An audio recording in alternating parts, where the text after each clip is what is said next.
Pindah di Jogja itu dari SMA kelas 1 tuh aku dibuang ke Jogja.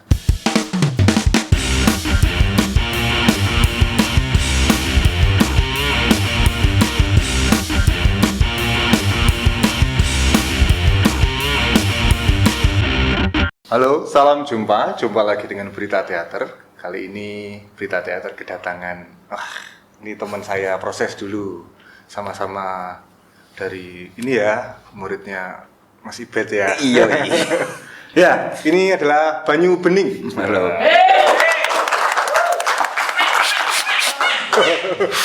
Di lapis saya. Serius banget. Nah, Mas Ben ini, saya biasanya dipanggil Ben ya. Selain Ben ada panggilannya lain nggak? Kalau orang rumah manggil saya Banyu, tapi Oh. itu khusus untuk orang rumah aja. Oh, orang rumah aja. Kalau untuk teman-teman yang udah dekat Ben. Oh, gitu. Kalau jauh? Kalau jauh ya Ben. Oh, Ben. Udah wae ya. Oke. Iya. Nah, Ben ini beliau ini selain aktor teater dan juga film ya. Beliau juga punya sebuah apa ya kalau mengarani ya? Apa mengarani itu? Menyebutnya aku aktor itu apa ya? Kalau aku ditanya sih, aku nyebutnya platform. Platform apa itu? Platform keaktoran. Jadi dia bicara soal keaktoran, fokus di keaktoran. Platform. Anu ya, website dan Ada ini. websitenya, ada sosmednya, Sosmed ya? ada Oke. YouTube-nya juga. Oke, tapi nanti kita akan bicarakan soal aku aktor. Sebelumnya kita akan ngobrol dulu soal perjalanannya Mas Ben ini dari tonggo desa lah Toko ya. desa. Podo-podo arek wetane. Nggih. Ya apa Ben? Ya apa? Ceritane. Oh. Dadi Ini Jawa Timur ta. Tahu Mas dekate Jawa Timuran tak turuti tak. Iya. Dadi lur. Gini iki lur. Kok JTV ae. Anu, apa? Kenapa kamu itu kok dari Mojokerto? Oh, ada. Sudah tahu ya Mojokerto ada Homo Mojokertensis. Homo Mojokertensis ya? Iya ya, Homo Mojokertensis. Sama ada ini apa juga? Majapahit. Majapahit. Wah, pusat peradaban kok jadi pindah ke Jogja dan tertarik dengan teater ki? Lapo. Oh, ini sebenarnya ceritanya panjang sekali. Gak apa-apa. iya. Tak tinggal buka iya. Ya apa? Enggak, sebenarnya aku kan pindah di Jogja itu dari SMA kelas 1 tuh aku dibuang ke Jogja. Oh, dari SMA? Dari SMA. Oh, justru. tak pikir mulai Bukan, kuliah itu, dari bukan? kuliah. Gimana? Karena waktu SMP dulu ujian nasional nilaiku ora cocok dinggo kebanyakan SMA di Mojokerto waktu itu. Susah lah untuk dapet yang memang waktu itu ayahku maunya rasa gini. Jadi ada satu borok yang saya tidak bisa ceritakan di institusi pendidikan saya sebelumnya, Oke. di mana yang kemudian bikin saya jadi punya salah satu NEM paling rendah di sekolah itu. Dan akhirnya saya jadi kesulitan masuk karena waktu itu sistemnya untuk daftar harus pakai NEM yang paling tinggi. Ini kan menurut sistem. Jadi kalau kamu makin tinggi NEMmu, makin besar kemungkinan untuk diterima. Nah, di sana di Mojokerto waktu itu hanya beberapa sekolah yang pakai tes masuk ujian. Oke. Ayahku bilang nanggung banget nih kalau di Mojokerto, dan dapat tes masuknya pun di sekolah yang ya nggak oke banget, tapi juga nggak yang nanggung lah. Terus ayah bilang, Jogja mau nggak? Ya udah, oke, Jogja. Akhirnya berangkat lah aku ke Jogja, daftar kiri kanan, tes masuk. Waktu itu ada sistem real time online atau apa gitu. Jadi daftar di satu sekolah itu langsung masukin berapa daftar. Waktu itu dengan PD-nya aku masukin SMA 3 nomor 1 pilihan pertama, SMA 1 pilihan kedua, SMA 7, MAN 2 pilihan ketiga, terus SMA 7 sampai SMA 10. Otomatis SMA 3 dan SMA 1 saya tidak terima ya, karena namanya jauh ya. Oke. Masuk langsung di MAN 2. MAN 2 oke. Jogja. Akhirnya aku daftar di MAN 2, terus sekolah di MAN 2. Kenal teater juga dari MAN 2. Oh, dulu memang di MAN itu memang sudah ada ekskul teater. Sudah ada. Nah, kebetulan waktu itu justru sebenarnya passion awalku bukan di teater. Oh, passion tapi? awalku di musik. Oh, Jadi kayaknya banyak aktor yang mengklaim dirinya sebagai seorang introvert kayaknya ya. Dan saya salah satunya. Oke. Saya bisa bilang kalau yang menyelamatkan saya biar nggak jadi introvert banget itu musik justru. Waktu SMP dulu gitu. Yang bisa ini ya, yang bisa show off gitu, yang menemukan ternyata saya itu bisa ngecrot waktu di panggung ketika jadi vokalis. Oke. Jadi dulu saya suara saya oke lah. Dulu. Kalau sekarang ada banyak yang lebih bagus. Jadi suara saya nggak selalu. Selalu ada yang lebih bagus. Iya, begitu. Cuman, nah, jadi waktu di Jogja itu awalnya sama sekali tidak terbayang mau masuk teater, mau ikut ekstrakurikuler teater tuh sama sekali nggak kebayang, bahkan tidak mengenal teater. Yang ku kenal waktu itu musik gitu, band-bandan aja gitu. Okay. Jadi kelas 1 sampai kelas 3 itu kelas 1 sampai kelas 2 tuh aku punya band di SMA. Nah kelas 1 semester 1 kalau nggak salah itu paksa sama teman-temanku untuk gabung kelompok teaternya. Waktu itu nama kelompok teaternya Teater An-Nahl namanya. An-Nahl, teater lebah. Ya. Nah, dipaksa masuk karena tidak ada cowok waktu itu. Jadi cowoknya kalau nggak salah cuma 2 atau 3 gitu. Termasuk saya. Mostly semuanya cewek-cewek kan. Yeah, saya kan waktu itu ya cukup lah ya dengan wajah segini kan agak dipandang oke. Gitu kan. Jadi dipaksa lah saya masuk teater itu. Ternyata saya keterusan, teman-teman saya cabut dari teater, saya keterusan sampai detik ini. Gitu, saya baru masuk teater, ikut ekstra teaternya. Nah, ini menarik karena aku juga dulu waktu SMA, aku juga merasa, aku ikut teaternya dari SD sebenarnya. Cuman waktu SMA justru aku gak ikut teater, karena karena sebagian besar member dari teater, eskul teater itu kebanyakan cewek. Yeah. Nah, menurutmu kenapa itu? Kayaknya mungkin ya, waktu itu aku nggak tahu kalau sekarang ya. Kayaknya kalau waktu itu tuh dalam pemahamanku teater dianggap punya gender perempuan gitu kayaknya.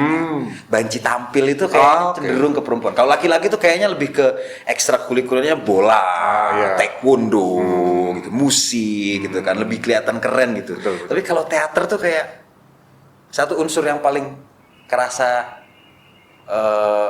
cewek aja, misalnya make up gitu. Buat anak-anak SMA di zamanku waktu itu untuk make up aja kan ini bukan kerjaan cowok nih. Ini bukan sesuatu yang seharusnya menempel di wajah laki-laki nih gitu. Mungkin itu ya salah satunya yang bikin teater jadi banyak perempuan daripada laki-laki. Karena waktu itu pertama kali kita pentas naskahnya Pak Lelo Jakarta 1998. Itu untuk cari karakter cowoknya kurang satu gitu. Itu Indonesian Idol kalah susahnya, susah banget, karena nggak ada yang mau, mungkin ngerasa nggak keren aja ketika di teater kayak waktu itu ya. Sekarang nggak tahu, mungkin masih sama. Nah mungkin di situ juga ada masalahnya, mungkin juga bagaimana dari teater sendiri memperkenalkan. Mungkin. Kan bisa jadi kan, kalau aku sendiri ya, aku dulu SMA itu aku merasa tidak tertarik karena waktu itu di saat aku dari SD SMP itu aku ikut teater. Tapi di SMA teaternya itu langsung yang daki-daki itu. Oh, merakot kelopo dan sebagainya itu ya istilahnya sebagai siswa awam ya yang ingin ikut teater, pengen have fun, pengen seneng-seneng, ketemu hal yang istilahnya dark seperti itu ya. Iya. Sampai sekarang pun kehidupan perteateran juga tetap dark sih sebenarnya. Gelap sekali. Ya, itu Joan jadinya nggak tertarik aku waktu itu. Iya. Tapi untungnya, waduh kok jadi cerita. Gak apa-apa. Tapi untungnya waktu itu saya pernah beberapa kali cerita ini di Berita Teater juga. Saya ketemu ada komunitas dari Dignas waktu itu. Dia mengumpulkan aktor-aktor cowok dari beberapa SMA untuk digabungin ke dalam sebuah komunitas ludruk anak. Wah, iya gara-gara ludruk itu aku kembali cinta sama teater. Nah itu dia. Itu dia. Karena aku mengenal seni pertunjukan. Yang pertama kali aku kenal itu musik justru. Karena waktu aku kuliah akhirnya, aku sangat menyesal karena waktu aku masih di kampung di Mojokerto, aku nggak mengenal ludruk sama sekali. Padahal Mojokerto itu pusatnya ludruk. Padahal itu kenapa waktu saya kuliah, saya sangat pengen ludrukan waktu itu, tapi tidak keturutan. Jadi bapak saya seniman, pelukis tapi. Jadi hampir nggak pernah bawa nonton pertunjukan, bahkan memperkenal. Sejauh yang diperkenalkan bapak cuman Kartolo aja, itu pun lewat rekaman, bukan yang nonton pertunjukannya secara langsung gitu. Jadi saya merasa saya kehilangan root pertunjukan. Saya baru mendapatkannya lagi ketika saya ada di Jogja. Ketika udah berjarak itu ya.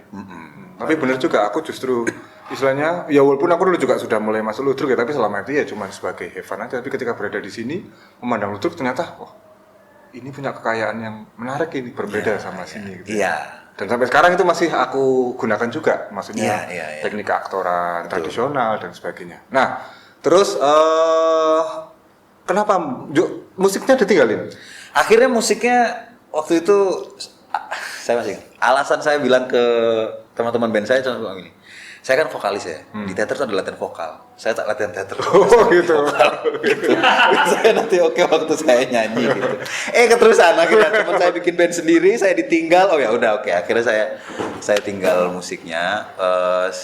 Band-bandannya saya tinggal, tapi bermain musiknya sampai sekarang masih dilakukan. Dan bahkan dulu sebenarnya waktu itu sama sekali tidak terbayang akan menjadikan teater sebagai ruang mata pencaharian gitu, yang kayak sekarang gitu lakukan. Karena waktu sekarang itu juga masih jadi pencarian. kalau keaktoran masih kita anggap sebagai dalam ruang lingkup teater, kayaknya itu masih masuk dalam mata pencaharian. Nah, waktu lulus SMA, sama sekali nggak kebayang untuk daftar teater. Saya malah daftarnya sastra Inggris sastra Inggris. Pilihan pertama sastra Inggris, terus hubungan internasional kalau nggak salah. Di UGM? Saya daftar 3 kali di UI, lewat 3 jalur. Bidik misi, jalur khusus, kalau nggak salah, terus jalur undangan kalau nggak salah. Ketiganya ditolak. Saya UGM daftar 5 kali.